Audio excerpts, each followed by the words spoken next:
Isang magandang at mapagpalang araw po sa inyong lahat, mga minamahal naming tagapakinig. Muli, narito na naman ang inyong lingkod upang samahan kayo sa isang paglalakbay ng puso. Isang kwentong susubok sa ating pangunawa tungkol sa pag-ibig at sa mga desisyong humuhubog sa ating buhay. Sabi nila, ang mga mata raw ang bintana ng ating kaluluwa. Paano kung sa isang simpleng pagsilip sa bintanang iyon, makita mo hindi lang ang lungkot ng iba, kundi pati na rin ang nawawalang piraso ng iyong pagkatao. Halina't pakinggan natin ang lihim na pagsamo ng isang pusong umibig sa gitna ng katahimikan. Sinimulan ko ang recording na to hindi para marinig ng iba o para hatulan ako ng kung sino man. Ginagawa ko to para sa sarili ko. Para kahit paano, maibsan ang bigat na matagal ko ng solong dinadala dito sa dibdib ko. Isang kwento ng mga sulyap, ng mga salitang hindi nabigkas, at ng isang gabing bumago sa lahat. Ang kwento namin ni Dr. Hiraya Vargas. Araw-araw, sa loob ng isang taon, pareho ang aming ritual. Susunduin ko siya mula sa mansyon nila sa lungsod ng Silangan, bandang 6:00 ng umaga, at ihahatid sa Alab Medical Center. At sa paglubog ng araw, susunduin ko siya pabalik. Ako si Sinag Rosales, ang kanyang personal na driver. Siya naman si Dr. Hiraya, ang may-ari ng pinakamalungkot na mga matang nakita ko sa buong buhay ko. Sa salamin, sa unahan ng kotse ko, siya laging nakikita. Perpekto ang kanyang ayos, laging nakaputing coat na plansado, ang buhok na nakapusod ng maigi, ang mukha na may bahagyang kolorete para itago ang pagod. Sa paningin ng lahat, siya ang larawan ng isang matagumpay na babae. Isang iginagalang na doktor, asawa ng isang tanyag na negosyanteng si Leandro Vargas. Nasa kanya na ang lahat. Pero sa salamin, iba ang nakikita ko. Naaalala ko ang isang hapong malakas ang ulan. Traffic at halos hindi kami umuusad. Mula sa rearview mirror, nakita kong nakasandal ang ulo niya sa bintana, mahimbing na natutulog. Sa pagtulog lang nawawala ang kunot sa pagitan ng kanyang mga kilay. Sa pagtulog lang siya nagmumukhang payapa. May kung anong kumurot sa puso ko. Dahan-dahan kong inilipat ang kambyo at pinabagal pa ang takbo para lang hindi siya magising. Kahit ilang minuto lang, gusto kong bigyan siya ng kapayapaan na halatang ipinagkakait sa kanya ng mundo niya. Madalas, ang tanging nag-uusap sa amin ay ang katahimikan. Pero para sa akin, sapat na iyon. Sa katahimikan ko naririnig ang buntong hininga niya tuwing kausap sa telepono ang asawa niya. Sa katahimikan ko nakikita ang bahagyang pagbagsak ng kanyang mga balikat sa tuwing uuwi siya sa malamig nilang bahay. At may mga pagkakataon, sa gitna ng katahimikang iyon, nagkakasalubong ang mga mata namin sa salamin. Isang iglap lang iyon, isang segundo ng pagkakaintindihan na walang salita. Agad siyang umiiwas ng tingin, titingin sa labas ng bintana. At ako naman ay magtutuon ng pansin sa daan. Pero sa isang segundong iyon, pakiramdam ko nakita namin ang kaluluwa ng isa't isa. Nagsimulang magbago ang lahat noong isang umaga ng Disyembre. Malamig ang simoy ng hangin at ambon. Pagbukas niya ng pinto ng kotse, nakita ko ang panginginig ng kanyang mga kamay. Mukhang hindi siya nakatulog ng maayos. Hindi ko napigilan ang sarili ko. Bago ko pa siya ihatid sa entrance ng ospital, palihim akong dumaan sa isang maliit na coffee shop. "Sandali lang po, ma'am," sabi ko, at mabilis na bumaba. Pagbalik ko, inabot ko sa kanya ang isang mainit na tasa ng kape. Nagulat siya. Tinitigan niya muna ang kape. Tapos ako, na para bang hindi niya naiintindihan ang ginagawa ko. "Para sa inyo po, doktora. Mukhang kailangan niyo po ng pampainit." May pag-aalinlangan sa kanyang mga mata. Alam ko ang rules. Driver lang ako. Hindi ko dapat ginagawa iyon. Pero sa huli, dahan-dahan niyang kinuha ang tasa. At sa unang pagkakataon, nakikita ko siyang ngumiti. Hindi isang pilit na ngiti, na ibinibigay niya sa mga kasamahan niya. Isang totoong ngiti na kahit bahagya lang ay sapat na para bigyan ng liwanag ang buong umaga ko. "Salamat, Sinag," sabi niya, at ang boses niya ay halos pabulong. Simula noon, nagkaroon ng kaunting kulay ang aming mga biyahe. Minsan, nagtatanong siya tungkol sa pamilya ko. Minsan, nagkukwento ako tungkol sa mga pangarap ko. Mga simpleng bagay, pero sapat na para maramdaman naming pareho na hindi kami nag-iisa sa loob ng sasakyang yon.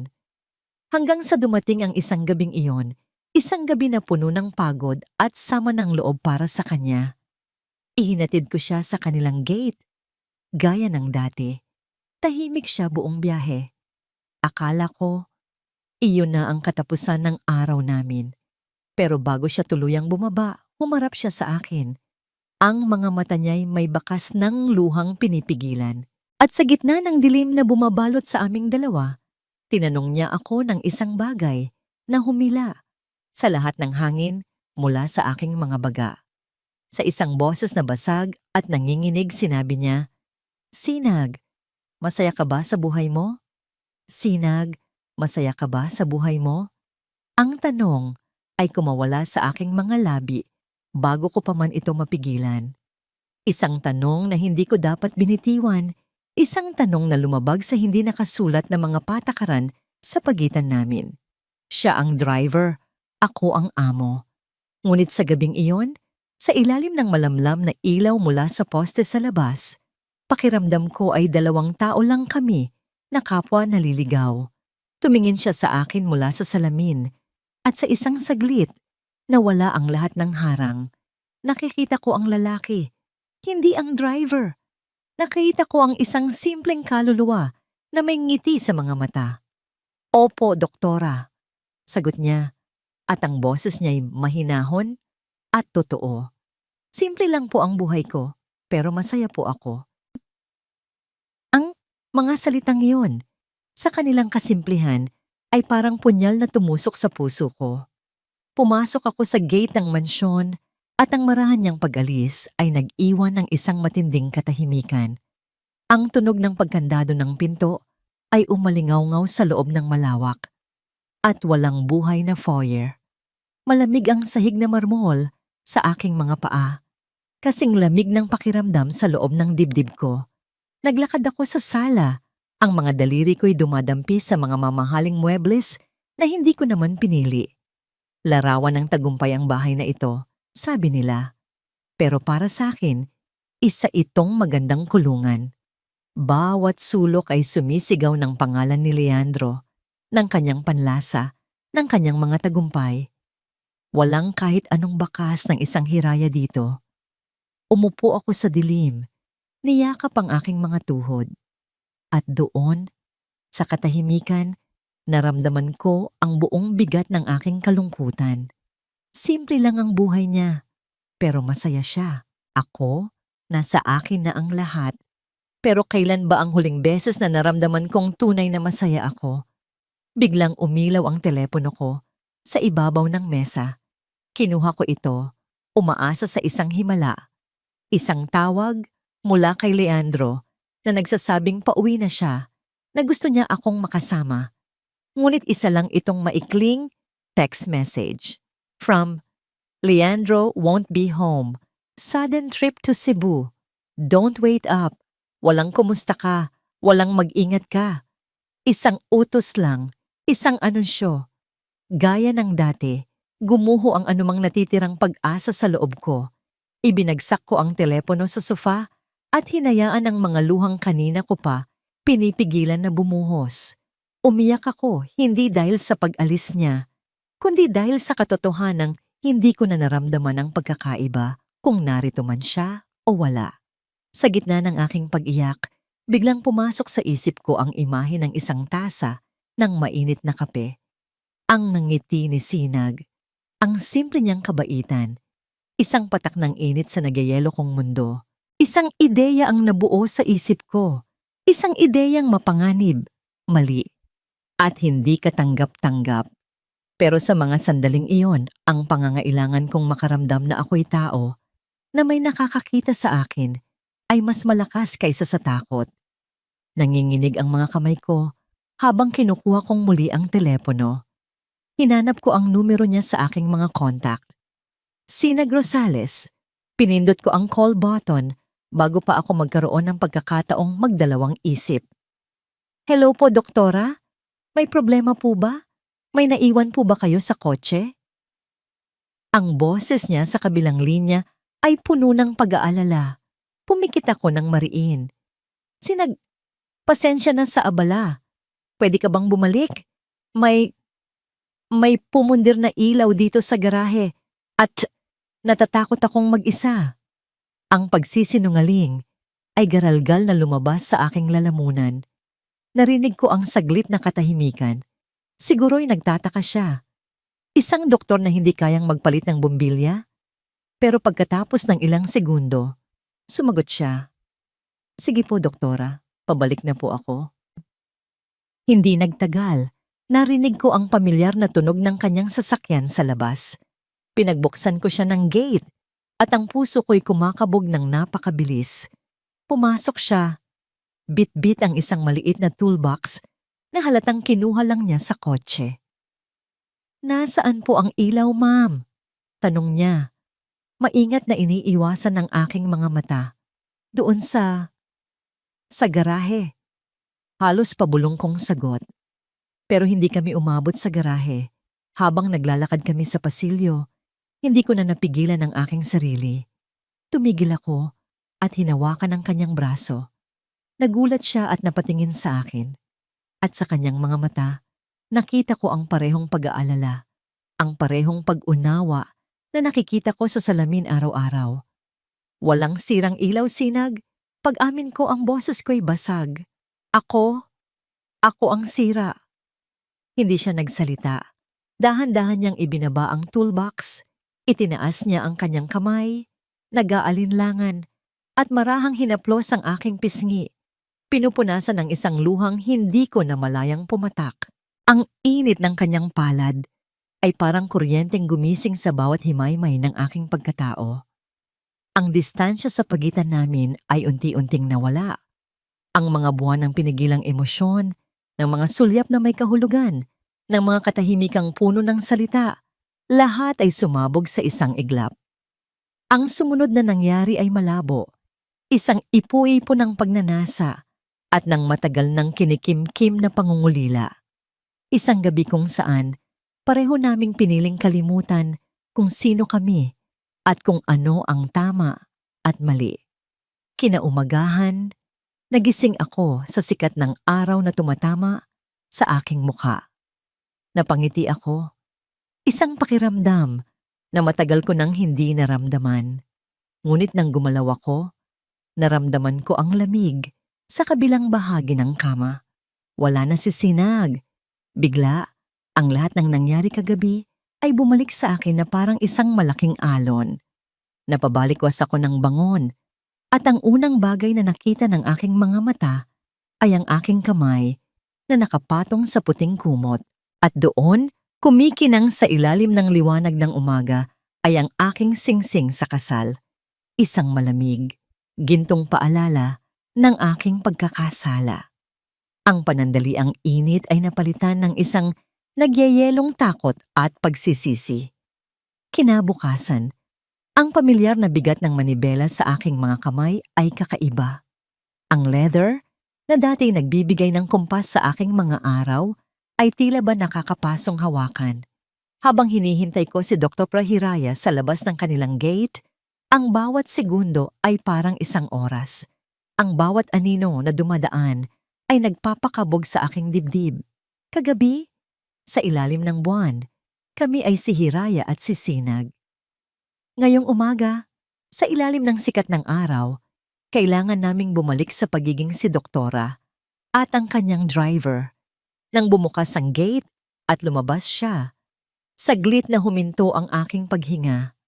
Pareho pa rin ang kanyang ayos, malinis, profesional, perpekto. Ngunit may bago sa kanyang mga galaw, isang pag-iingat, isang pag-iwas. Dire-diretso siyang pumasok sa backseat, hindi tumitingin sa aking direksyon, at isinara ang pinto ng may kahinaan na halos hindi ko narinig. "Good morning po, doktora," sabi ko, sinisikap na gawing normal at walang bahid ng anumang emosyon ng aking boses. Isang halos hindi marinig na "good morning" ang kanyang ganti. At pagkatapos noon, katahimikan. Ngunit hindi ito ang katahimikan na nakasanayan namin. Hindi ito ang payapang katahimikan kung saan nagkakaintindihan kami sa mga buntong hininga at mga sulyap. Ito ay isang katahimikang mabigat, nakakabingi, at puno ng mga salitang gustong kumawala, ngunit hindi kaya. Pinatakbo ko ang sasakyan, ang salamin sa unahan, na dati nagsisilbing tulay namin, ngayon ay isang pader na salamin, malinaw pero hindi matatawid. Minsan, sinusubukan kong silipin ang kanyang refleksyon, pero nakatingin lang siya sa labas ng bintana, sa mga gusali at taong mabilis naming nilalampasan, na para bang gusto niyang maging isa sa kanila, isang estranghero sa sarili niyang buhay. Ang bawat metro na aming tinatahak palayo sa kanyang bahay ay nagpapalayo rin sa amin mula sa alaala ng kagabi. Nararamdaman ko, ang bawat liko ay pagtalikod sa init na aming pinagsaluhan. Ang bawat pagpreno ay isang paalala ng biglaang paghinto ng kung anong meron kami. Gusto kong magsalita. Gusto kong tanungin kung okay lang siya. Gusto kong sabihin na ang nangyari ay higit pa sa isang sandali para sa akin. Pero sino ba ako para gawin iyon? Malapit na kami sa ospital nang sa wakas ay nagsalita siya. Ang boses niya ay mahina, ngunit matatag. Parang isang desisyon na matagal niyang pinag-isipan sa gitna ng katahimikan. "Po, doktora?" Agad akong napasagot. May kaunting pag-asa sa aking tinig. Hindi pa rin siya tumitingin sa akin. Ang mga mata niya'y nanatiling nakatuon sa unahan. "Ang nangyari kagabi," huminto siya, huminga ng malalim. "Isang pagkakamali." Ang dalawang salitang iyon ay tumama sa akin na parang isang malakas na suntok sa sikmura. Isang pagkakamali. Ganoon lang iyon. Ang gabing para sa akin ay isang sagradong sikreto, ay isa lang palang pagkakamali para sa kanya. Nagpatuloy siya. "Kailangan nating kalimutan yon. Kailangan nating ibalik ang lahat sa dati para sa ikabubuti ng lahat." Ang mga salita niya ay pinaghandaan. Bawat isa'y maingat na pinili para maging malinaw at pinal. Gusto kong sumigaw. Gusto kong sabihin, para sa ikabubuti ng lahat o para sa ikabubuti mo. Pero ang lumabas lang sa aking bibig ay isang halos paos na bulong. "Naiintindihan ko po." Iyon lang, sa mga salitang yon, tinanggap ko ang hatol niya. Isinara ko ang pinto sa pagitan namin. Inilagay ang mga harang na minsan naming sinira. Dahil sa huli, iyon ang kailangan niya. At kung ang pagmamahal ko sa kanya ay totoo, kailangan kong ibigay ang proteksyon na yon. Kahit pa ang kapalit ay ang sarili kong puso. Huminto ako sa tapat ng entrance ng Alab Medical Center. Bumaba siya ng kotse at sa isang saglit, nagtama ang aming mga mata sa side mirror. Nakita ko ang sakit sa kanyang mga mata, isang refleksyon ng sarili kong sakit. Pero mabilis din itong nawala. Pinalitan ng maskara ng isang profesional na doktor. Tumalikod siya at naglakad palayo nang hindi na lumingon. Naiwan akong mag-isa sa kotse. Ang katahimikan ngayon ay may kasama ng matinding kirot. Kinagabihan, habang hinihintay ko siya para sunduin, isang pamilyar na itim na sedan ang huminto sa likod ko. Bumukas ang pinto at bumaba si Leandro Vargas. Matangkad, matikas, at may aura ng kapangyarihan na hindi mo maaaring baliwalain. Hindi niya ako pinansin. Naghintay lang siya sa labas. Ilang minuto pa, lumabas si Hiraya mula sa ospital. Kitang-kita ang pagod sa kanyang mukha. Ngunit nang makita niya ang kanyang asawa, bigla siyang nanigas. Isang pilit na ngiti ang sumilay Sa kanyang mga labi, lumapit si Leandro at sa isang galaw na para sa iba ay mukhang maalaga. Pero para sa akin ay mapangangkin. Inakbayan niya si Hiraya at hinapit palapit sa kanya. Hinalikan niya ito sa noo. At habang nakayakap ang braso niya sa kanyang asawa, ang mga mata ni Leandro ay napako sa akin sa pamamagitan ng rear view mirror. Hindi ito isang simpleng tingin. Isang tingin na malamig, matalim, at puno ng hindi sinasabing tanong. Isang tingin na tila tumatagos sa bakal ng sasakyan, sa salamin, at diretsong sinusuri ang pinakatago-tago kong lihim. Isang tingin na nagsasabing, alam ko.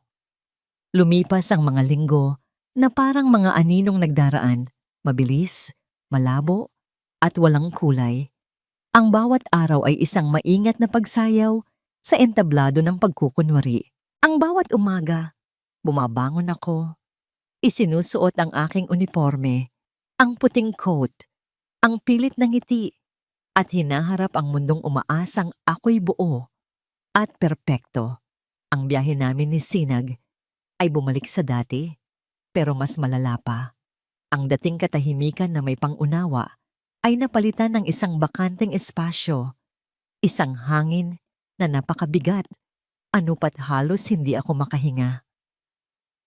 Ang salamin sa unahan ng kotse ay naging isang hangganan na pareho naming iginagalang ng may takot.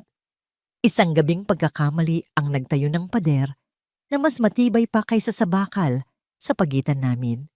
Sa bahay ang hangin ay mas nakakasuklam. Si Leandro, na dati abala lang, ngayon ay naging isang mapagmatyag na anino. Ang mga kilos niya ay puno ng hindi sinasabing hinala. Mas madalas na siyang umuuwi ng maaga, hindi para makasama ako, kundi para bantayan ako. You look different, Hiraya, sabi niya isang gabi habang naghahapunan kami. Ang tinidor niya ay tumunog laban sa plato. Parang palagi kang pagod. May problema ba sa ospital? Marami lang pasyente. Sagot ko, iniiwasan ng kanyang mga mata. Peak season. Ang mga tanong niya ay tila simple sa pandinig, pero may talim sa ilalim ng bawat salita. Isang gabi, habang naliligo ako, alam kong pinakialaman niya ang telepono ko. Paglabas ko, nakita kong bahagyang nakausog ito mula sa dating pwesto, sa bedside table. Walang siyang nakita, syempre.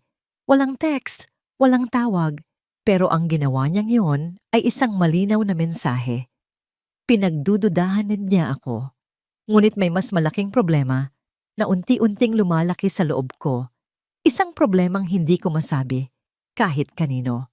Nagsimula ito sa isang bahagyang pagkahilo tuwing umaga, na isinisi ko sa stress.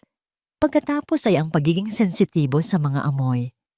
Ang pabango ni Leandro na dati hindi ko pinapansin ay bigla na lang naging napakatapang, sapat para masuka ako. Isang hapon, sa gitna ng isang mahalagang board meeting sa ospital, habang ipinipresenta ko ang quarterly report, bigla akong nakaramdam ng matinding pagduduwal. Ang mga numero sa screen ay nagsimulang sumayaw. Ang mga boses ng aking mga kasamahan ay tila lumalayo. Excuse me? Sabi ko. Ang boses ko'y nanginginig. Mabilis akong lumabas ng conference room at halos tumakbo papunta sa pinakamalapit na banyo. Sumandal ako sa malamig na pader, hinahabol ang aking hininga. Ang puso ko'y malakas, na kumakabog. Hindi lang dahil sa pagkahilo, kundi dahil sa isang dambuhalang takot na nagsisimulang mabuo. Bilang isang doktor, alam ko ang mga sintomas. Alam ko ang ibig sabihin ng mga ito kapag pinagsama-sama. Ngunit ang isip ko ay desperadong tinatanggihan ang konklusyon na iyon. Hindi maari, hindi pwede. Subalit ang katawan ko ay may sariling isip. At ang katawan ko ay nagsasabi sa akin ng isang katotohanang pilit kong tinatakasan. Ang huling patak ay dumating isang Sabado ng umaga. Naghahanda ako ng almusal nang bigla na lang akong napatingin sa kalendaryong nakasabit sa kusina. Ang mga mata ko ay nanlalaki habang binibilang ang mga araw. At doon, Sa harap ng mga itlog at tinapay, ang buong mundo ko ay huminto. Huli na ako. 4 na linggo. Ang hangin ay naubos sa aking mga baga. Napakapit ako sa kitchen counter para suportahan ang aking mga tuhod na biglang nanghina. Ang isip ko ay naglakbay pabalik. Sa gabing iyon kasama si Sinag. Sa ilang gabi ng obligasyon, kasama si Leandro bago iyon. Ang mga alaala ay naghalo-halo. Isang nakakalitong ipu-ipo ng pagnanasa at tungkulin ng init at lamig. Sino? Ang tanong ay umalingaw-ngaw sa bawat sulok ng aking isipan. Sino? Sa araw na yon, nagpaalam ako kay Leandro na may pupuntahan akong seminar. Isang pagsisinungaling para makatakas. Nagmaneho ako ng walang direksyon hanggang sa napadpad ako sa isang lugar na hindi pamilyar. Pumarada ako sa tapat ng isang botika. Sa loob ng halos 1 oras, nakaupo lang ako sa kotse, nakatitig sa entrance ng botika. Ang pagpasok sa pintong iyon ay isang pag-amin. Isang pag-amin na ang takot ko ay maaaring totoo. Bawat tao na pumapasok at lumalabas ay tila humuhusga sa akin. Sa wakas, sa tulak ng isang desperasyong hindi ko na makontrol, huminga ako ng malalim. Itinago ang aking muka sa likod ng malalaking salamin sa mata at bumaba ng kotse. Ang loob ng botika ay maliwanag at malamig. Bawat tunog, ang pag-scan ng cashier, ang pag-uusap ng mga customer ay napakalakas sa aking pandinig. Dumiretso ako sa isang aisle na tago. Ang puso ko'y malakas na dumadagundong sa aking mga tainga. At doon, nakita ko ito. Ang isang maliit na kahon na may kakayahang baguhin ang lahat. Isang kahon na naglalaman ng sagot sa tanong na sisira sa aking buhay. Nanginginig ang aking mga kamay habang kinukuha ko ang isang pregnancy test kit mula sa estante. Ang plastic na pakete ay parang yelo. Sa aking nanginginig na palad, niyakap ko ito ng mahigpit, itinago sa ilalim ng aking pitaka at mabilis na naglakad papunta sa cashier, hindi tumitingin sa mata ng sinuman.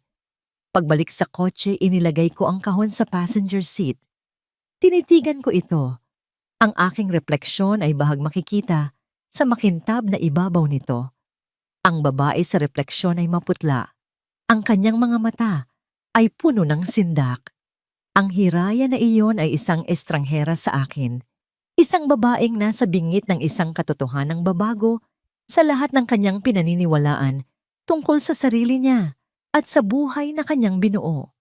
Ang biyahe pauwi ay isang malabong panaginip. Ang maliit na kahon sa upuan sa tabi ko ay parang isang bombang naka-timer. Tahimik na nagbabantang sasabog anumang oras at wawasakin ang lahat.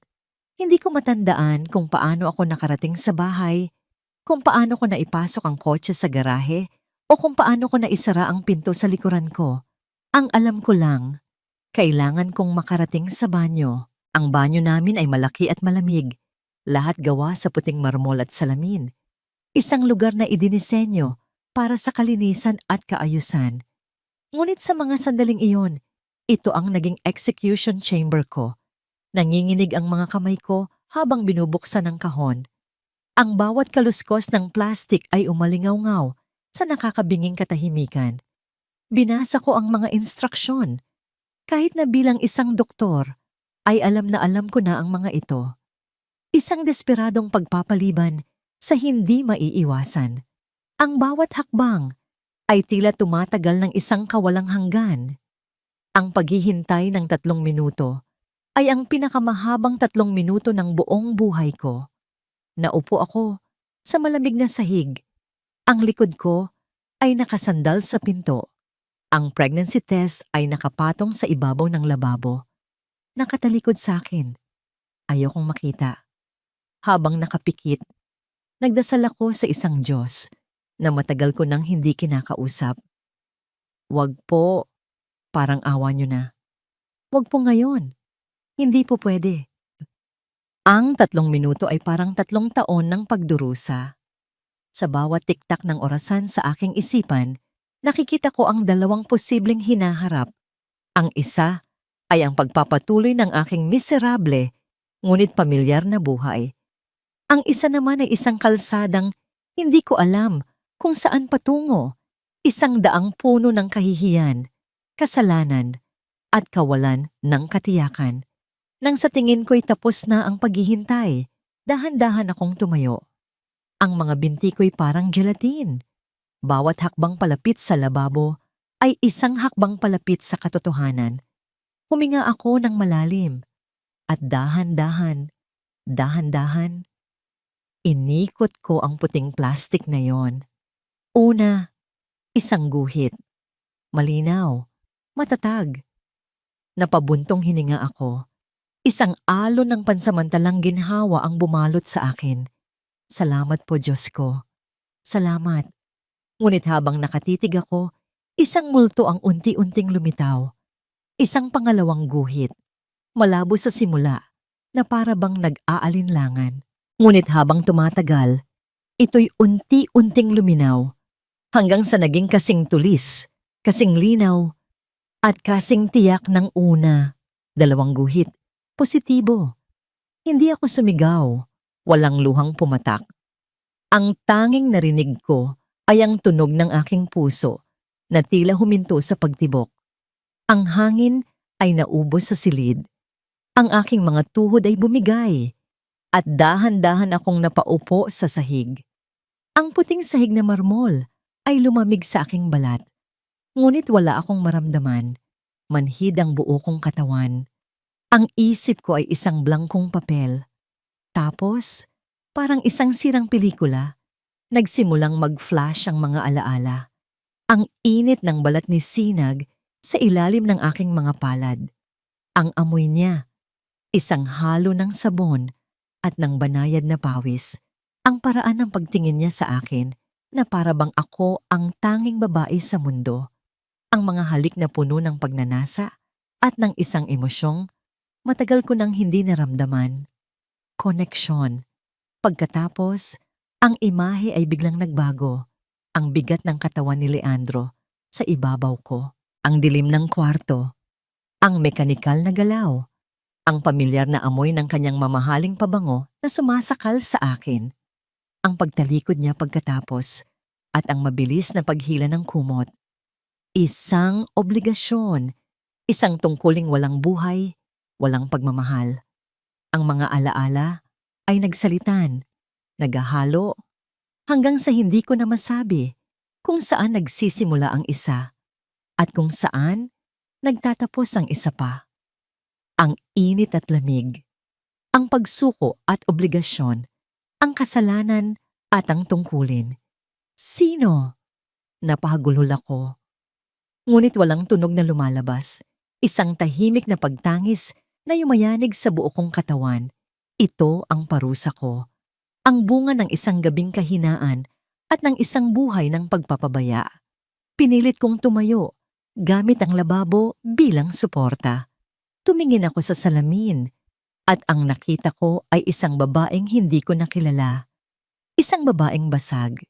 Isang babaeng nagdadala ng isang sikretong sisira, hindi lang sa kanya, kundi sa lahat ng taong nakapaligid sa kanya. Dahan-dahan kong inilapat ang aking palad sa aking tiyan.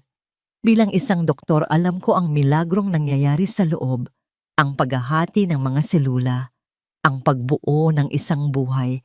Ngunit hindi kagalakan ang naramdaman ko, kundi lagim. Purong, walang katapusang lagim. Nakatitig lang ako sa aking refleksyon, nawawala sa kawalan, nang biglang isang malakas na katok sa pinto ang pumunit sa katahimikan. Tok! Tok! Tok! Napatalon ako sa gulat, ang puso ko'y biglang kumabog ng pagkaripas-ripas. Hiraya, anong ginagawa mo dyan? Bakit ang tagal mo? Ang boses ni Leandro mula sa labas. Walang pag-aalala. Puno ng pagkainip. Nataranta ako. Mabilis kong kinuha ang pregnancy test at ang kahon. Itinapon sa ilalim ng lababo, sa likod ng basurahan. Hiraya, may problema ba? Tanong niya ulit. Ang kanyang boses ay mas malakas na ngayon. Napasandal ako sa pinto. Ang aking paghinga ay mababaw at nanginginig. Pinilit kong magsalita. Pinilit kong gawing normal ang aking boses. Wawala, wala, Leandro. Medyo, medyo sumama lang ang pakiramdam ko. Lalabas na ako. Narinig ko ang kanyang pagbuntong hininga mula sa labas. Isang tunog ng pagkayamot. Bilisan mo. Mag-uusap tayo. Ang mga salita niyang iyon ay nagpadala ng yelo sa aking mga ugat. Mag-uusap kami. At sa unang pagkakataon, ang takot ko kay Leandro ay nahigitan ng isang mas malaking takot. Ang takot sa buhay na ngayon ay nasa loob ko. Isang buhay na walang pangalan, walang katiyakan, at walang ama na sigurado. Mag-uusap tayo. Ang mga salitang yon ni Leandro ay nag-iwan ng malamig na bakas sa hangin. Mas malamig pa kaysa sa marmol na sahig na inapakan ko paglabas ng banyo. Ang usapan namin ay hindi nangyari sa gabing iyon. Sa halip, pinaramdam niya sa akin ang kanyang kapangyarihan sa pamamagitan ng pananahimik.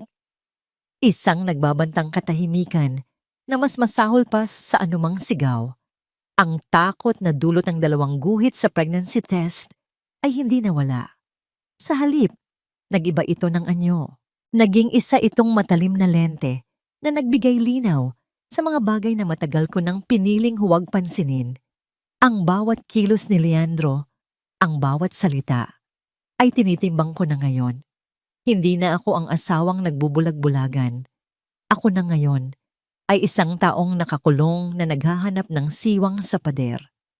Isang gabi, habang nagbabasa ako sa aming sala, narinig ko siyang may kausap sa telepono sa kanyang study. Ang pinto ay bahagyang nakaawang. Dati, hindi ko yun papansinin. Ngunit ngayon, ang bawat tunog ay isang posibleng pahiwatig. Dahan-dahan akong tumayo.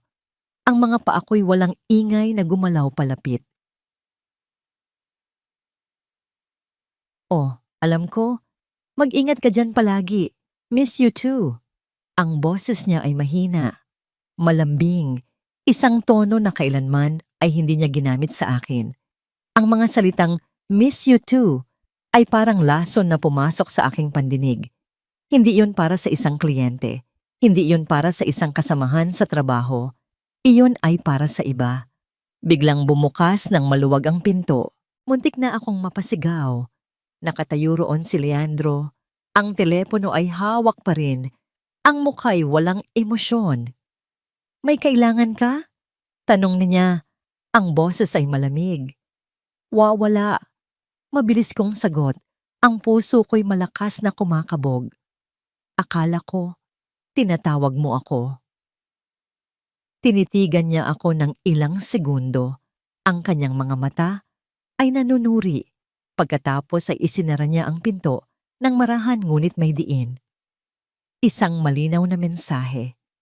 Manatili kang nasa labas. Ang insidenteng iyon ang nagtulak sa akin. Ang pagdududa na pinalakas ng sarili kong pagkakasala ay naging isang apoy na hindi mapatay. Kung ako ay nagkamali, paano siya? Ang pag-iisip na yon ay hindi nagbigay sa akin ng kapanatagan. Sa halip ay nagdulot ng isang mapait na uri ng pagkamausisa. Kinabukasan, habang nasa opisina siya, ginawa ko ang isang bagay na hindi ko kailanman inakala na gagawin ko. Pumasok ako sa kanyang study. Ang lugar na yon ay ang kanyang santuwaryo, ang kanyang kaharian. Bawal akong pumasok doon ng walang pahintulot. Ang bawat gamit ay nakaayos ng may perpektong pagkakasunod-sunod. Nagsimula ako sa mga halatang bagay, mga drawers sa mesa, mga folder, walang kahina-hinala, mga papeles ng negosyo, mga kontrata. Ngunit ang aking mga mata ay napako sa isang maliit na drawer sa pinakailalim ng kanyang mesa, laging nakakandado. Sabi niya, naroon daw ang mga confidential na dokumento ng kumpanya. Hinalughog ko ang buong silid para sa susi. Sa ilalim ng mga libro, sa likod ng mga picture frame, wala.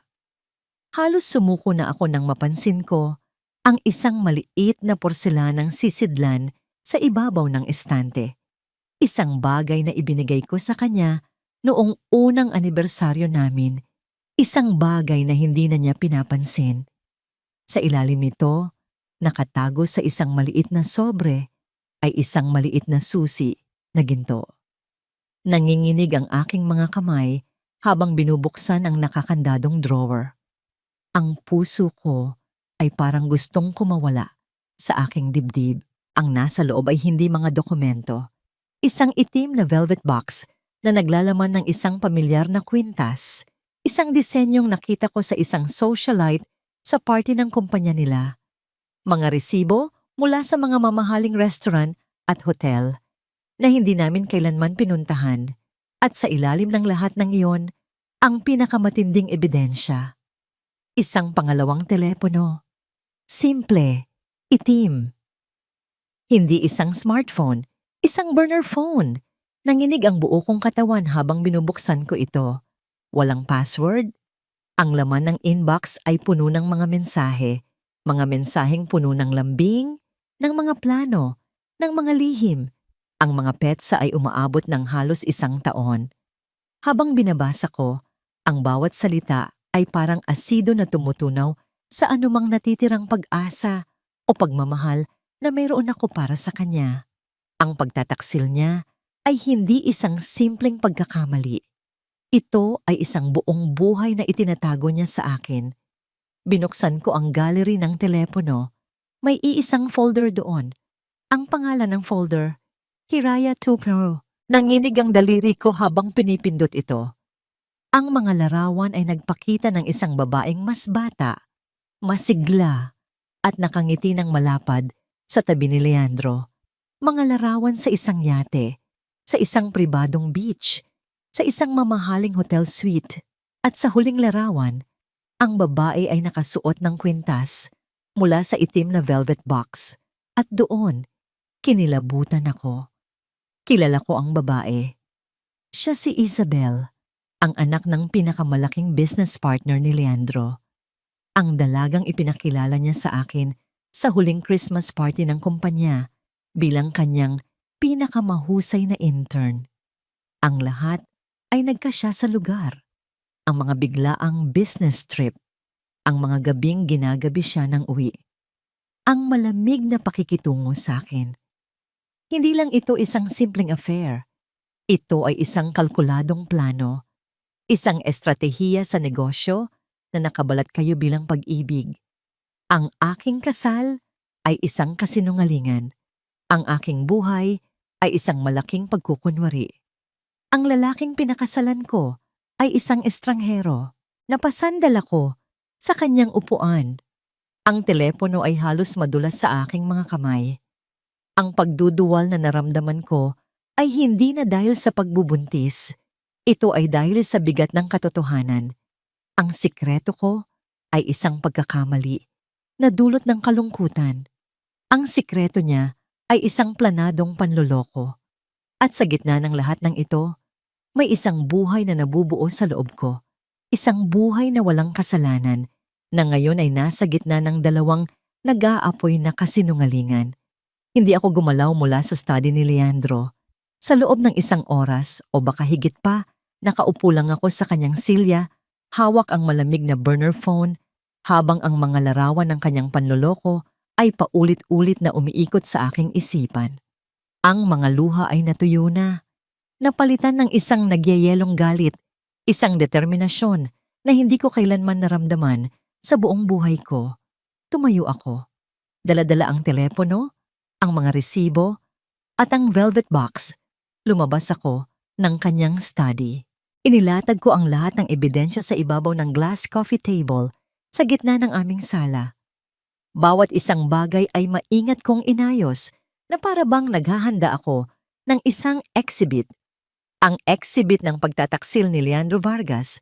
Pagkatapos, naupo ako sa sofa at naghintay. Narinig ko ang pagpasok ng kanyang kotse sa garahe, ang pagbukas at pagsara ng pinto sa ibaba, ang mabibigat niyang mga yapak paakyat sa hagdan.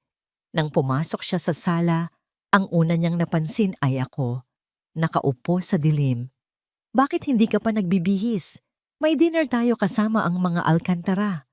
Sabi niya, ang boses ay iritado habang inaalis ang kanyang kurbata. Hindi ako sumagot. Itinuro ko lang ang coffee table. Kumunot ang noo niya at lumapit siya para buksan ang ilaw. Ang liwanag ay biglang bumaha sa silid at ang kanyang mga mata ay napako sa mga bagay na nakalatag sa mesa. Nakita ko ang pagbabago sa kanyang mukha mula sa pagkainis patungo sa pagkabigla at sa huli, sa isang malamig na pag-iingat. Ano to? Tanong niya, kahit na alam na namin pareho ang sagot. Sagutin mo ako, Leandro. Sabi ko, ang boses ko ay kalmado, ngunit may bigat na parang bakal. Sino si Hiraya 2.0? Tumingin siya sa akin. Pagkatapos ay sa telepono at muling bumalik sa akin. May isang saglit na pagtatangka sa kanyang mga mata na magsinungaling, na itanggi ang lahat. Ngunit nakita niya ang determinasyon sa aking mukha. Nakita niya na tapos na ang laro. Huwag ka nang magkunwari, Leandro. Nakita ko na ang lahat. Biglang nagbago ang kanyang tindig. Nawala ang pagkukunwari. Ang asawang nag-aalala ay napalitan ng isang taong hindi ko kilala. Isang taong malamig, kalkulado, at walang pagsisisi. Oo, totoo. Pag-amin niya, ang boses niya ay walang anumang emosyon. At ano ngayon? Ang kanyang walang pakundangang pag-amin ay mas masakit pa kaysa sa 1,000 kasinungalingan. Ano ngayon? Halos pabulong kong ulit. Pinakasalan mo ako, Leandro. Nangako ka sa harap ng Diyos. Isang mapaklang tawa ang kumawala sa kanyang mga labi. Huwag tayong maglokohan, Hiraya. Ang kasal natin ay isang merger, isang pagsasanib ng pangalang Vargas at ng yaman ng mga Alcantara. Pareho tayong nakinabang. Huwag kang umarteng biktima ka dito. Hayop ka, sabi ko. Ang galit ay nagsisimula nang umakyat sa aking lalamunan. Ginawa mo akong tanga. Ginawa mong tanga ang sarili mo. Sigaw niya pabalik, ang kanyang boses ay biglang lumakas. Alam mo kung anong pinasok mo. Isang komportableng buhay. Isang pangalan. Ibinigay ko sa iyo ang lahat. Hindi ko hiningi ang mga yan. Sigaw ko. Tumatayo na rin. Ang hiningi ko ay isang asawa. Isang partner. Hindi isang business associate. Well, I'm sorry to disappoint you. Sarkastiko niyang sabi. Sisirain kita, Leandro, sabi ko. Ang bawat salita ay puno ng lason. Sasabihin ko sa lahat ang ginagawa mo. Sasabihin ko sa pamilya ko, sa mga business partner mo, kay Mr. De Villa, ang tatay ni Isabel. Sa pagbanggit ko ng pangalan, isang bagay ang nag-iba sa kanyang mga mata. Isang kislap ng takot na mabilis na napalitan ng purong galit. Lumapit siya sa akin. Ang kanyang mukha ay ilang pulgada na lang ang layo mula sa akin. Subukan mo, banta niya. Ang boses niya ay mababa at mapanganib. Subukan mong gumawa ng iskandalo, Hiraya, at sisiguraduhin kong pagsisisihan mo. Wala na akong pakialam. Talaga? Ngumisi siya. Paano ang reputasyon mo? Ang iyong pagiging isang kagalang-galang na doktor sa Alab Medical Center. Ang pangalang pinaghirapan mong buuin. Natahimik ako. Ano kaya ang sasabihin ng board ng ospital ng mga pasyente mo kapag nalaman nilang ang perpektong Doktora Vargas ay may relasyon sa kanyang hamak na driver? Ang mga salita ay tumama sa akin na parang isang malakas na sampal. Nanlamig ang buo kong katawan. Paano? Oo, Hiraya. Akala mo ba tanga ako? Nagpatuloy siya. Nakikita ang takot sa aking mga mata. Napansin ko ang mga tinginan niyo, ang pagbabago sa kilos mo. Hindi mahirap pagtagpi-tagpiin ang mga bagay-bagay. Sisirain kita. Gagawa ako ng kwento na ikaw ang unang nagtaksil. Isang bored na mayaman na asawa na nakipaglaro sa alalay. Sino sa tingin mo ang paniniwalaan nila? Ako ang matagumpay na negosyante? O ikaw, ang babaeng nangaliwa sa isang hamak na empleyado? Nawala ang lahat ng aking lakas. Napaurong ako at napaupo pabalik sa sofa. Ang silid ay tila lumiit. Ang mga pader ay papalapit sa akin. Tama siya. Sa mata ng lipunan, ako ang magiging kontrabida. Ako ang talo. Siya ay isang ibon sa loob ng hawla na bigla na lang nakita ang mga rehas na bakal na dati hindi niya pinapansin. Wala akong laban. Wala akong takas. Ito ang sandaling gumuho ang lahat. Tumalikod si Leandro. Inaayos muli ang kanyang damit na para bang walang nangyari. Huminto siya sa may pinto. Magbihis ka na. Hinihintay na tayo. Utos niya. Nang akala ko'y aalis na siya, lumingon siyang muli. May isang huling basang ngisi sa kanyang mga labi. Isang huling patalim na itatarak niya sa akin. At isa pa, Hiraya, sabi niya, ang boses ay puno ng tagumpay. Isipin mo ang bata dyan, sa sinapupunan mo. Karapat dapat siyang magkaroon ng pangalan, hindi ba? Ang pangalang Vargas. At pagkatapos ay umalis siya. Iniwan akong mag-isa sa sala. Basag, talunan, at nakakulong sa isang sikretong hindi na lang sa akin. Ang mga araw pagkatapos ng gabing makita ko si Leandro na may pagbabanta sa mga mata ay isang uri ng impyerno. Ang dating mabigat na katahimikan sa kotse ay napalitan ng isang nakakapasong tensyon. Si Dr. Hiraya ay naging isang anino ng kanyang sarili.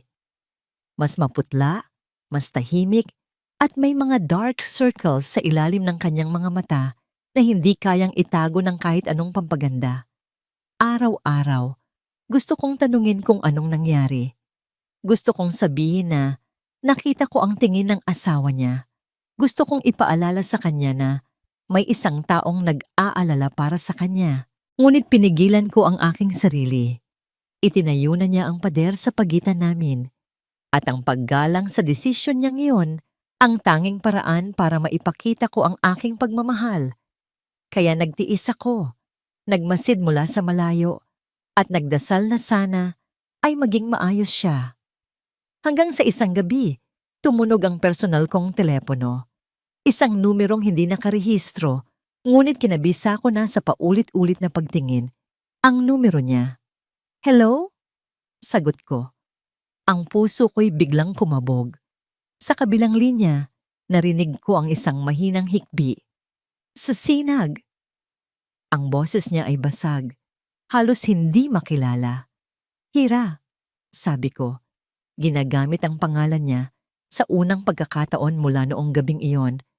Anong nangyari? Nasaan ka? Kailangan kitang makausap, sabi niya sa gitna ng pag-iyak. Pwede ba? Kahit saan, kahit kailan. Sabihin mo lang. Mabilis kong sagot. Tumatayo na mula sa aking kinauupuan. Sa kanlungan, sabi niya. Tinutukoy ang maliit na coffee shop na minsan naming pinuntahan. Kaya mo ba ngayon? Papunta na ako. Hindi ko na inaksaya ang oras. Ang tunog ng kanyang boses ay sapat na para malaman kong nasa bingit siya ng pagguho. Ang kanlungan ay isang maliit na kapihan na malayo sa sentro ng syudad.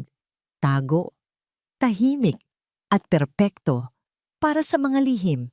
Pagdating ko, nakita ko siyang nakaupo sa pinakasulok na mesa, nakatalikod sa pinto. Kahit sa malayo, nakikita ko ang panginginig ng kanyang mga balikat. Lumapit ako at naupo sa tapat niya. Nang iangat niya ang kanyang mukha, parang sinaksak ang puso ko. Ang maayos na Dr. Vargas ay wala roon. Ang kaharap ko ay si Hiraya, isang babaeng wasak. Ang kanyang mga mata ay namumugto sa kaiiyak. Ang kanyang mukha'y maputla at puno ng kawalan ng pag-asa. Hindi ako nagsalita. Hinayaan ko lang siyang tumingin sa akin na para bang sinusuri kung totoo akong nandoon. Pagkatapos ng ilang sandali, Bumagsak muli ang kanyang mga luha. At doon, sa ilalim ng malamlam na ilaw ng kapihan, ibinuhos niya ang lahat. Ikinuwento niya ang tungkol sa paghaharap nila ni Leandro. Ang tungkol sa panloloko nito kay Isabel. Ang kasal nilang isa palang malaking negosyo. Habang nagsasalita siya, ang mga kamay niya ay nanginginig sa ibabaw ng mesa. Pagkatapos, ikinuwento niya ang banta ni Leandro, ang pagsira sa kanyang reputasyon, ang paggamit sa akin laban sa kanya. Ang galit ay umakyat sa aking lalamunan, ngunit pinigilan ko ito. Kailangan niya ng isang taong makikinig, hindi ng isang taong magpapadagdag sa gulo. Huminto siya, humihinga ng malalim, na para bang nauubusan na siya ng lakas. Akala ko yun na ang lahat. Ngunit ang pinakamasakit na bahagi ay hindi pa dumarating. May isa pa, Sinag, sabi niya. Ang boses ay halos isang bulong. Tumingin siya sa akin. Ang kanyang mga mata ay puno ng isang takot na hindi ko pa kailanman nakita. Buntis ako. Ang mundo ay huminto. Ang tunog ng coffee machine, ang mahinang musika, ang usapan sa kabilang mesa, lahat ay naglaho. Tanging ang dalawang salita niya ang umalingaw-ngaw sa aking isipan. Buntis ako. Isang parte sa akin ang nakaramdam ng isang kakaibang tuwa, isang hibla ng pag-asa. Ngunit agad itong nawala nang makita ko ang sakit sa kanyang mukha. At hindi ko alam kung kanino, dugtong niya, at sa mga salitang yon, tuluyan na siyang humagulhol. Iyon na ang pinakabuod ng kanyang takot at sakit. Ang katotohanang naglalagay sa kanya sa isang sitwasyong walang-wala siyang kasiguraduhan. Sa sandaling iyon, nawala ang lahat ng galit at pagkalito sa loob ko. Ang natira na lang ay isang matinding pangangailangan na protektahan siya. Dahan-dahan, iniabot ko ang aking kamay sa ibabaw ng mesa at hinawakan ang sa kanya. Ang kanyang mga kamay ay nagyeyelo. Hinigpitan ko ang hawak ko, sinusubukang ipasa ang lahat ng lakas at init na mayroon ako. Hira! Sabi ko. Ang boses ko'y mahinahon, ngunit matatag. Tumingin ka sa akin. Dahan-dahan niyang iniangat ang kanyang mga mata. Hindi mahalaga kung kanino, sabi ko. Tinititigan siya ng diretso sa mata para maintindihan niya ang bawat salita. Naririnig mo ba ako? Hindi iyon ang mahalaga ngayon. Ang mahalaga, ligtas ka. Ang mahalaga, kailangan mong maging malakas para sa'yo at para sa kanya. Nakita ko ang pagtataka sa kanyang mga mata na para bang hindi siya makapaniwala sa kanyang narinig. Walang paghuhusga, walang panunumbat. Pero paano, Sinag? Tanong niya. Ang boses ay puno ng pagkatalo. Paano ako lalaban? Nakakulong ako. Sisirain niya ako. Hindi ka nakakulong. Sabi ko, ang aking hinlalaki ay marahang hinahaplos ang likod ng kanyang palad. May pagpipilian ka pa rin. Palagi kang may pagpipilian. Sa unang pagkakataon, mula nang dumating siya, nakita ko ang isang bahagyang kislap sa kanyang mga mata. Isang maliit na kislap ng pag-asa sa gitna ng kadiliman. Ang pag-iyak niya ay unti-unting humina. Napalitan ng isang pagod, ngunit determinadong katahimikan.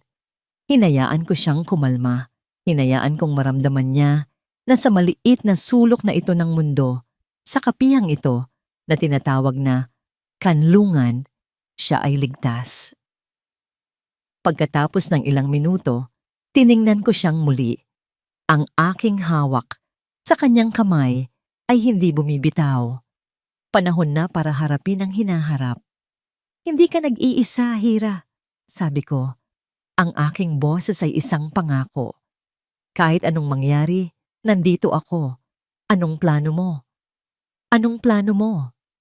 Ang tanong ni Sinag ay umalingaw-ngaw sa aking isipan habang nagmamaneho ako pauwi mula sa kanlungan. Sa unang pagkakataon, sa loob ng maraming linggo, Ang tanong ay hindi nagdulot ng takot, kundi ng isang maliit na apoy ng pag-asa. Ang kanyang mga salita, hindi ka nag-iisa, palagi kang may pagpipilian, ay naging isang angkla sa gitna ng aking magulong damdamin. Hindi ako natulog ng gabing iyon. Naupo ako sa dilim ng aming sala, ang parehong lugar kung saan gumuho ang mundo ko. Ngunit ngayon, sa halip na makita ang mga pader bilang isang kulungan, tiningnan ko sila bilang isang hamon. Ang bawat mamahaling palamuti, ang bawat piraso ng muebles na hindi ko pinili, ay naging isang paalala ng buhay na hindi para sa akin. Nang sumikat ang araw, isang desisyon ang nabuo sa loob ko. Isang desisyong matagal nang dapat kong ginawa. Isang desisyong nakakatakot, ngunit sa wakas ay sa akin. Nagsimula akong mag-impake, hindi isang malaking maleta na puno ng mga damit na pang-okasyon o mga alahas na ibinigay ni Leandro. Kumuha ako ng isang maliit na duffel bag, inilagay ko roon ang iilang simpleng damit, ang aking mga medical textbook, at ang stethoscope na regalo sa akin ng aking mga magulang noong graduate ako. Mga bagay na sa akin, mga bagay na kumakatawan sa kung sino si Hiraya Alcantara, hindi si Hiraya Vargas. Iniwan ko ang lahat, ang mga designer bag, ang mga sapatos, ang mga damit na isinusuot ko para sa kanyang mga business dinner. Lahat ng yon ay bahagi ng kasuotan para sa papel na ginagampanan ko. At tapos na ang palabas. Hapon na nang umuwi si Leandro. Nakita niya akong naglalagay ng huling libro sa aking bag sa sala. Ang eksena ay kalmado. Isang malaking pagkakaiba sa sigawan namin, ilang gabi na ang nakalipas. "Anong ginagawa mo?" tanong niya. Ang boses niya ay may bahid ng pagtataka. Hindi pag-aalala. Dahan-dahan kong isinara ang zipper ng bag. Tumingin ako sa kanya. At sa unang pagkakataon, wala na ang takot sa aking mga mata. Ang galit ay wala na rin. Ang natira ay isang nakakapagod, ngunit mapagpalayang pagtanggap. "Aalis na ako," sabi ko. Ang aking boses ay matatag. Isang mapanuyang ng ngiti ang gumuhit sa kanyang mga labi. "Talaga? At saan ka pupunta? Sa driver mo? Sa tingin mo ba kaya kanyang buhayin? Huwag kang maging katawa-tawa, Hiraya." "Hindi mahalaga kung saan ako pupunta," sagot ko. "Ang mahalaga, aalis ako dito." Lumapit siya. Ang kanyang pagiging kampante ay nagiging pagkainis. "Nakalimutan mo na ba ang pinag-usapan natin? Sisirain kita." "Gawin mo," sabi ko, at nakita ko ang pagkabigla sa kanyang mukha. "Gawin mo ang pinakamasama mong magagawa, Leandro. Sabihin mo sa lahat na nagtaksil ako. Ikalat mo ang lahat ng kasinungalingan na gusto mo. Wala na akong pakialam. Mas gugustuhin kong harapin ang kahihiyan na malaya kaysa mabuhay sa karangyaan na nakakadena sa'yo." "Baliw ka na ba?" Sigaw niya. Ang kanyang boses ay umaalingaw-ngaw sa buong sala. "Paano ang bata? Itatakwil mo ang pangalang Vargas para sa kanya, ang kinabukasan niya. Ito na, ang huli niyang baraha, ngunit handa ako. Ang batang ito," sabi ko, "ang aking kamay ay kusang dumapo sa aking tiyan, ay hindi kailangan ng pangalan mo, hindi niya kailangan ng pera mo. Ang kailangan niya ay isang inang buo, isang inang masaya, isang inang hindi takot. At iyon ang ibibigay ko sa kanya, kahit wala ng iba." Ang kanyang mukha ay nagpakita ng isang emosyong hindi ko pa nakikita sa kanya dati. Pagkatalo. Nawala na ang kanyang alas. Ang mga banta niya, ang kanyang pera, ang kanyang kapangyarihan, lahat ay nawalan ng bisa sa isang taong wala nang gustong patunayan at wala nang ikinatatakot na mawala. Tumalikod ako at lumakad patungo sa coffee table. Dahan-dahan kong hinubad ang aking singsing sa kasal, ang malamig na ginto na naging simbolo ng aking pagkakakulong. Ipinatong ko ito sa ibabaw ng makintab na salamin kasama ng susi ng bahay at ng credit card na nakapangalan sa kanya. Hindi ko kailangan ng kahit ano mula sa'yo. Sabi ko nang hindi lumilingon. Binitbit ko ang aking bag. Sa bawat hakbang papalayo sa kanya, papalayo sa buhay na yon, gumaan ang pakiramdam ko. Ang bawat hakbang ay isang pagpapalaya. Pagdating ko sa pinto, huminto ako saglit. Sana mahanap mo ang kaligayahan na hinahanap mo sa iyong mga negosyo, Leandro. Sabi ko. At sa pagkakataong ito, may bahid ng awa sa aking boses. Dahil sa huli, iyon lang ang meron ka. Binuksan ko ang pinto at lumabas. Hindi na ako lumingon. Ang hangin sa labas ay mas sariwa. Ang langit ay tila mas malawak. Sa di kalayuan, sa kabilang kalsada, may isang simpleng kotse na nakaparada. Hindi ang itim na company car, isang lumang sedan. Nakasandal doon si Sinag, naghihintay.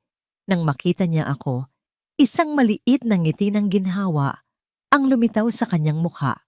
Hindi siya lumapit. Hindi siya nagsalita. Naghintay lang siya, gaya ng kanyang ipinangako. Habang naglalakad ako palapit sa kanya, papalayo sa mansyon, papalayo sa kasinungalingan, naramdaman ko ang paggalaw sa loob ng aking sinapupunan. Isang bahagyang pagpitik, isang halos hindi maramdamang pagparamdam.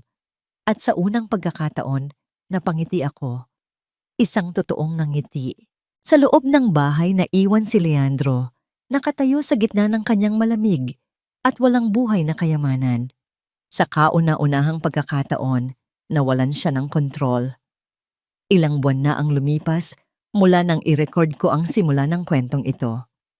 Ngayon, nandito ako sa isang lugar na malayo sa lungsod ng Silangan.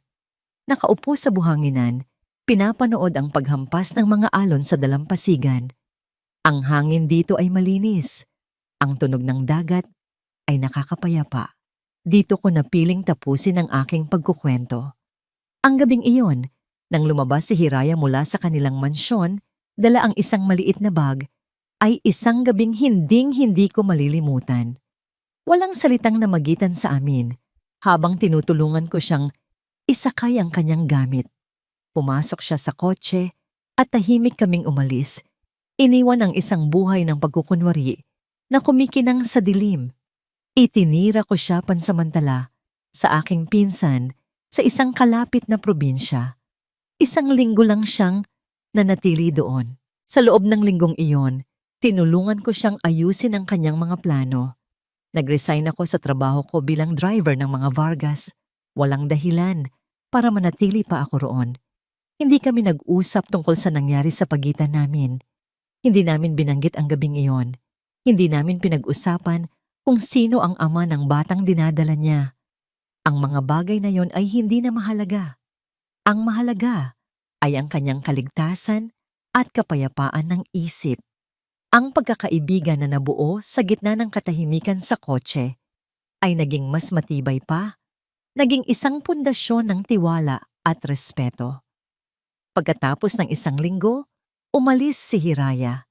Nagtungo siya sa isang maliit na bayan sa Aplaya kung saan walang nakakakilala sa kanya, kung saan maaari siyang magsimulang muli. Hinatid ko siya sa terminal ng bus. Bago siya sumakay, humarap siya sa akin. "Salamat sa lahat, Sinag," sabi niya. At sa kanyang mga mata, wala na ang lungkot, wala na ang takot. Ang naroon ay pasasalamat at isang bagong tuklas na lakas. "Mag-iingat ka palagi, Hira," sagot ko. "Huwag kang mag-atubiling tumawag kung may kailangan ka." Tumango siya. "Ikaw rin, Sinag. Hanapin mo ang sarili mong kaligayahan."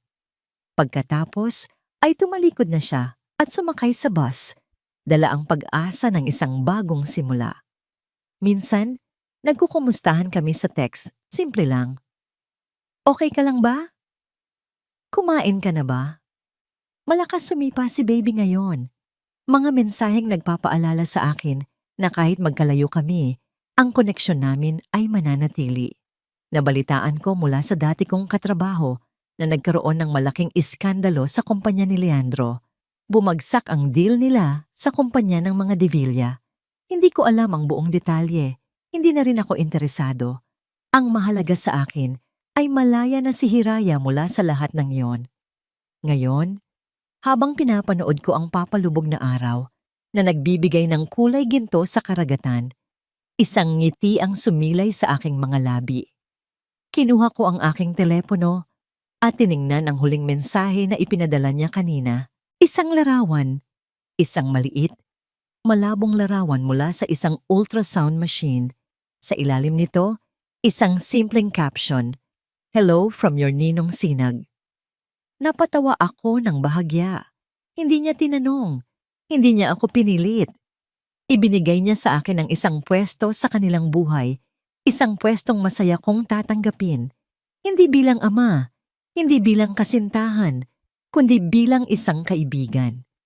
Isang anino na laging nariyan para sumuporta.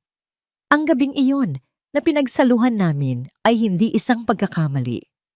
Para sa akin, iyon ay isang sagradong sandali. Isang sandali ng katotohanan sa isang mundo ng kasinungalingan. Hindi iyon ang nagwasak sa kanyang buhay.